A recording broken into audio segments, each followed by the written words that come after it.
ketchup on pizza. The first time I went to a sleepover at Folake's house, I learned two things. One, she has a lot of siblings. She has 6 in all. They come in from every direction of the house, always rushing off to go somewhere. Her house is busier than Union Station. But their mom, Mrs. Musa, always makes them come home in time for dinner. That brings me to the second thing I learned. Nigerian food is super spicy. One time, when I had dinner at her house, her mom made white rice over red chicken stew. The food smelled so good, it made my mouth water. I didn't know then that the food would be spicy, so I started eating as fast as I could.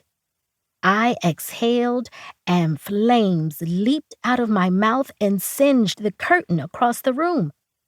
So now, whenever I go over there for dinner, they always have a glass of milk waiting for me so I can smother the fire building up in my belly. I look at Folake and see my reflection in her glasses. I've been wearing my hair in 2 gigantic fluffy pigtails.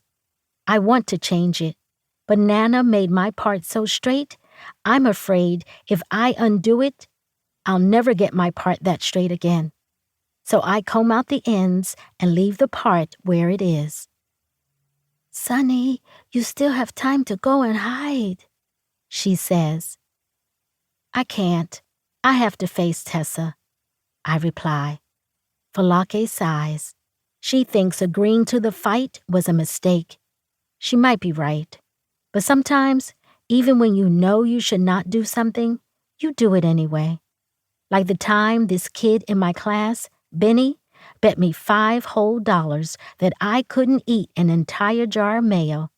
It only took 3 spoonfuls to know that I had made a big mistake, but I had to see it through. A few kids walk out the front door of the school holding their clarinets. It's official. Band practice is over. "Last chance," Folake says, sounding worried. I think about running away, but then I take another look at my hair in Folake's glasses. I remember something. Back when I was a kid, like 7 or 8, people used to tease me about my hair. They made fun of it because it wasn't smooth and silky like some of the other kids in my class. But then, Nanna explained that my hair had a story. I couldn't believe it when she said that. I always thought hair was just hair. "Oh, no, child. Although black hair comes in many different textures, they all tell the same story, a story of triumph and resilience," Nana Jo said. I didn't know what resilience meant back then. I had to look it up. It basically means that my hair won't be bossed around. So if my hair is strong, maybe I am too. "Nope, I'm not running. Let Tessa come," I tell Folake as I swallow hard and pray that I am right. But what if I am wrong? What if the only strong thing about me is my hair? I turn away from the entrance and look around the playground. Is there anything here that can help me? I feel a chill on the back of my neck. Chicago is one of the windiest cities in the whole world. Maybe a gust of wind will come our way and blow us all to different corners of the earth. Okay, that's probably not going to happen. But maybe a strong breeze could blow Tessa back to her house? I close my eyes and feel the wind on my face. It's blowing kind of hard, but not hard enough to carry anyone away.